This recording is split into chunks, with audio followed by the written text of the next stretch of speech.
TikTok பழக்கத்தால் நேர்ந்த விபரீதம். பெற்றோர்களே எச்சரிக்கை.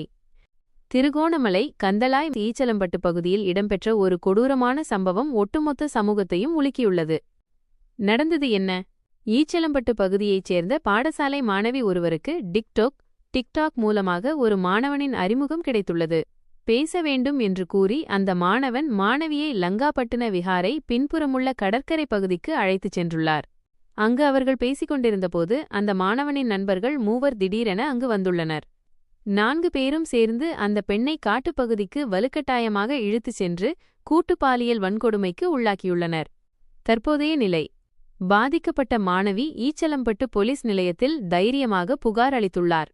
புகாரைத் தொடர்ந்து பிரதான சந்தேக நபரான மாணவன் உட்பட 4 பேரும் போலீசாரால் கைது செய்யப்பட்டுள்ளனர். தற்போது மேலதிக விசாரணைகள் தீவிரமாக நடைபெற்று வருகின்றன. பெற்றோர்களின் கவனத்திற்கு. தொழில்நுட்பம் வளர்ந்து வரும் இந்த காலத்தில் நம் பிள்ளைகள் சமூக வலைதளங்களில் ஃபேஸ்புக், டிக்டாக், இன்ஸ்டாகிராம் யாருடன் பழகுகிறார்கள் என்பதில் மிகுந்த கவனம் தேவை. 1. பிள்ளைகளின் அலைபேசி பயன்பாட்டை கண்காணியுங்கள். 2. அறிமுகமில்லாத நபர்களுடன் வெளியில் செல்வதை தவிர்க்க அறிவுறுத்துங்கள். 3. இவ்வாறான குற்றவாளிகளுக்கு மிக கடுமையான தண்டனை வழங்கப்பட வேண்டும். இனி ஒருமுறை இப்படியொரு சம்பவம் எங்கும் நடக்கக்கூடாது.